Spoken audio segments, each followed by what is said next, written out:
Hey guys, welcome back. So we're going to shift gears from the required packing list of Winter Forge to things that we found make life easier and better and make you more effective in the field. So right off the top, almost should be on the required list is a Waffle neck gaiter. This is from Condor. It's reversible.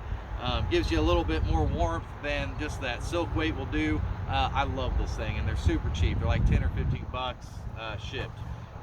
Gaiters go around your calf and cover the tops of your boots and keep the uniform down over there. They keep ice, snow, water, mud from getting in the top of your boots there and up here. Good item to have. Next, the level 7 Ecwid Marshmallow suit. You see this one I dyed brown, and we have our YouTube video on that and how to dye this from the ACU gray to a nice kind of chocolate brown that really blends in well with the Missouri wood line here. This thing, it's not really for patrolling. This is for static operations. Once you get back to your base and you want to bundle up, get warm, or you're sitting on sentry duty, you're pulling guard posts, whatever it may be, that's when you throw this on and keep yourself warm for the hour or two you spend on guard, okay?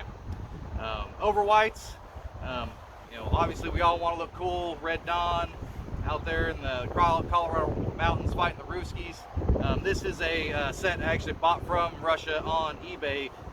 One thing I like about it compared to some other over whites, it's silk, doesn't retain water. It's super lightweight. On this one, they sent me a little packing bag, and I can just pack it down into that bag and throw it in my rucksack and bust it out whenever I need it. And in there, nested with my over whites, I keep a helmet cover to cover my helmet if I need to camouflage that with that much snow on the ground. Some goggles. Blizzard-like conditions, you want to keep the snow and wind from attacking your eyeballs so you can't see. Just one more thing to keep your eyes up and in the fight. My personal favorite is the level 5 soft shell from the extended cold weather clothing system. I bucked up last year and spent probably a little over $200 for the top and bottom set in OCP, and I tell you, this combined with the level 1 and 2, and then if you have to wear it underneath the Gore-Tex layers, made my comfort level go up tremendously. It's super soft. It doesn't harden like some of the older uniforms when it gets cold, and it also, more importantly, has ventilation underneath the armpits, on the chest, on the hips of the pants, and not so much for ventilation, but more for putting on when you have your boots on. It side zips up to just below the knee there.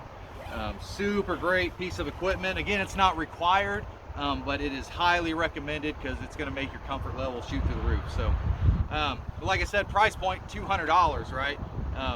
We want to keep that cost low for you guys to come out. So what do? You see right now I'm wearing the old UCP Universal Camouflage pattern, but I've dyed it with that RIT dye that we use to dye our level 7 Marshmallow suit. And what we found is, and we're going to do some comparison videos here in a little bit, that it turns that camouflage pattern that belongs in the trash into something usable for the winter time. I'm not going to wear this the rest of the year, but in winter, if I can't afford to spend $200 on this, you can buy a set of this for $80 shipped. You might even get lucky and get it for cheaper than that, and that's practically brand new. So you can spend 80 bucks on the top and bottom, dye it, and you're good to go for a more comfortable uniform for Winter Forge. There's other options out there. Obviously, you got your more expensive Patagonia options. This is an OD green level 5 soft shell from Miltech Sturm, kind of like a European Condor company from what I understand. It's super soft, same spec sewing and ventilation as the American GI OCP level 5 ECWCS. So You can get a set of top and bottoms for about $100. Next, it's right here on my left hand, hot hands. We use these for several different things. One, if your boots get wet, you can pop those in to your boots, leave them there overnight, and they'll dry them out a little bit, if not dry them out completely. Also, batteries tend to drain faster when it's cold, making them non-operational. Wrap these around your batteries for your equipment to keep them ready to use. Cloth camouflage tape for your rifle. You can get some rolls of this that sticks on itself, self-adhesive. Just make sure you get some if you need it, and make sure you put it on areas that has no moving parts on the rifle. So anywhere where the charging handle is going to move or any parts are going to break open and move, you don't want to put it there. But that'll help break up that profile of the rifle against the snow, should we get that much in Missouri this year. Next, we already kind of covered the Gore-Tex, but we're going to talk about some other options out there. We try to maintain a tan versus green camouflage requirement in S&S. We'd like you to have multicam and woodland. That's kind of our SOP. But if you fall in with OD green and woodland, that's fine, or some kind of tan uniform for the multicam side. That's great. Also, we're not gonna gig you if you don't have exactly what it is, because hey, we're spending this money out of our own pocket. Uncle Sam's not issuing it to us, so we got to do what's in our budget, right? So here's a OD green Gore-Tex top from Spec. Great piece of equipment, made really well. It's about $110 shipped, so that'll keep you from spending $200 on the OCP surplus stuff. Again, we go back to the universal camouflage pattern. Here's a Gore-Tex top. I believe I paid $30 for this shipped versus $200 for the OCP stuff, or $100 or more for the woodland or OD green stuff. This stuff can be dyed, guys. Basically just like the soft shell I'm using, this stuff will blend in with the Missouri woodline that we're going to demonstrate here in a little while. So we turned it from this garbage camouflage pattern that only blends in with grandma's couch to something viable and, more importantly, extremely cheap for you guys to pick up, dye, and bring down to Winter Forge. A set of Gore-Tex top and bottoms. We found a Gen 3 set, which this is Gen 2. It's a little bit thicker.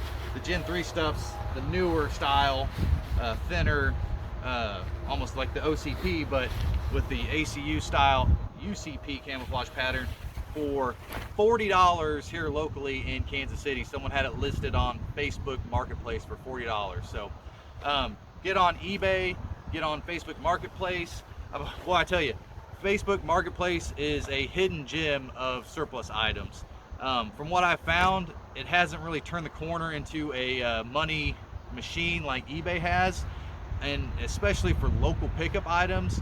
People have this stuff stacking up in their garage, in their closets, and they just want to get rid of it for cheap. A lot of times they don't know the value of it, and they just want to get rid of it. They don't want to mess with listing it on eBay and shipping it. They just want to put it on Facebook Marketplace real quick and get rid of it. So make sure you guys are hitting that Facebook Marketplace also, because I tell you what, you can get a lot of this gear. That level 7 suit, I don't think I mentioned the price on that. The tops are usually a little more expensive, 80 bucks maybe. Bottoms, for whatever reason, they're like 30, 40 bucks. So you can get into a suit for that for 100. All this stuff's out there. You got different options. It depends on what your budget is and what you want to spend. But all this stuff, on top of what you already spend on your training budget, is something that you need to do if you have a climate to where you have cold weather operations, because you can't just sit inside and let the enemy dictate when you fight. All right. Again, this isn't required, but this is a great piece of equipment to have.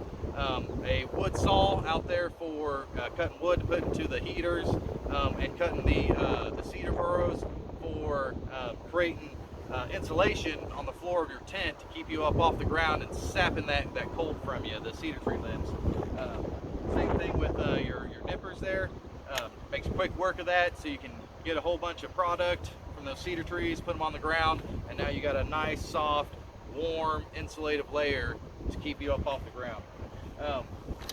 One of the things that we've started doing recently with Winter Forge, and we can tip our hat to the Light Fighter Study Group for showing us this, is the old school Army shelter halves.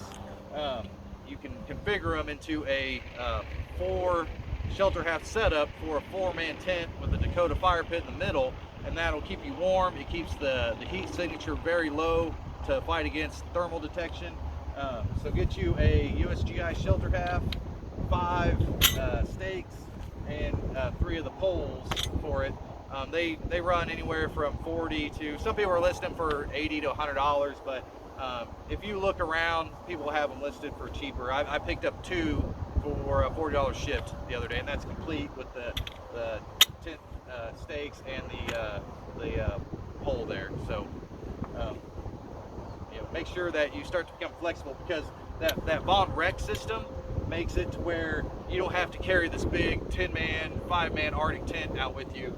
This is packable for your 4-man patrol, and now you guys have a shelter with you that will keep you warm without having to have this apparatus of supply chain behind you. All right, let's get to that camouflage effectiveness video.